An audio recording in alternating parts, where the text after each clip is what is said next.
2과를 넘어가겠습니다. 인생의 문제는 하나다. 창세기 3장 1절에 7절에 보면 어떻게 말씀을 놓쳤는지 하나님이 주신 창세기 2장 17절의 더한 부분과 뺀 부분을 자세히 말하고 있는데, 인생의 문제도 성경의 핵심 기록 목적을 가지고 딱 보면 한 가지요. 성경의 핵심을 몰라서 모든 게 문제가 왔어요. 성경을 기록한 목적을 놓침으로 인생의 모든 문제가 온 거예요. 그게 사실 한 가지입니다. 서론을 보시면 모든 사람들은 행복한 삶을 살기를 원합니다. 하지만 이 땅을 살아가는 동안 경제 문제, 가정 문제, 마음과 정신의 문제, 육체의 질병 등 수많은 문제로 인하여 고통받는 사람들이 너무 많아요. 왜 사람들에게 이런 문제가 계속 일어나는 걸까?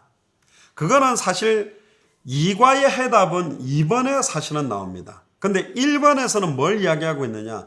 이런 문제가 올 수밖에 없는 근본 문제가 있다.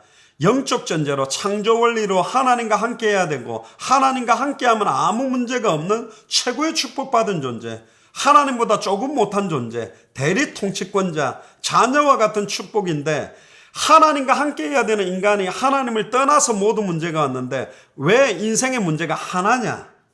자, 이번에 보시죠. 하나님은 인간에게 모든 축복과 최고의 특권을 주시면서 한 가지만 명령했어요. 선악을 알게 하는 나무의 열매를 먹지 말라. 말씀을 주신 거예요. 이거는 축복의 말씀입니다. 이 말씀을 왜 주셨죠?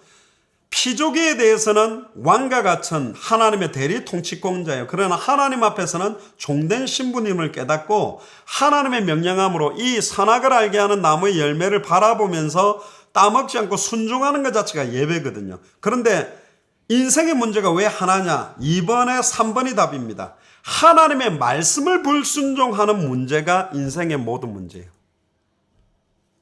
다른 말로 말하면 하나님의 말씀이 성경의 핵심을 놓친 게 인생 문제의 모든 문제 하나다. 성경의 기록 목적 하나를 놓친 게 인생 모든 문제의 하나다. 예를 들어 봅시다. 우리가 어떤 물건을 만들어내는데 어떤 사이즈로 만들어야 돼요. 근데 그 사이즈를 재는 잣대를, 사이즈를 잘못 재놓은 잣대를 가지고 이제 물건을 만들기 시작해요. 그럼 물건 만들어내면 만들어낼수록 그 물건은 다 틀린 게 돼버려요. 그래서 가장 중요한 게 뭐냐?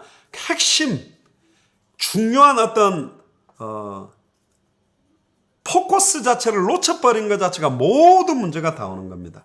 왜 인간에게는 모든 것이 문제가 됩니까? 돈이 많아도 문제가 되고, 돈이 없어도 문제가 되고, 공부를 잘해도 문제가 되고, 공부를 못해도 문제가 되는 이유가 2번에 3번에 나오는 하나님의 말씀을 불순종하는 죄를 범했기 때문에 하나님의 말씀을 놓치고 하는 모든 게 죄입니다. 숨 쉬는 것도 죄고, 공부하는 것도 죄고, 일하는 것도 죄고. 이 말씀을 놓치는 배경에 뱀의 유혹과 속임수가 있었고, 결국은 죄짓게 하고 하나님의 말씀을 불신앙하고 하나님의 말씀을 의심하게 만들었죠. 그래서 그 결과 하나님과 단절됨으로 인간은 하나님을 만날 수 없는 죄 문제, 사단 문제, 하나님과 단절된 문제를 갖고 있습니다. 그래서 그 어떠한 노력으로도 인생의 문제는 해결되지 않는다. 그래서 하나님이 그리스도를 통해서 이 인생의 문제 하나를 딱 해결할 수 있는 인생의 딱 해답도 한 가지로 딱 주셨다. 그게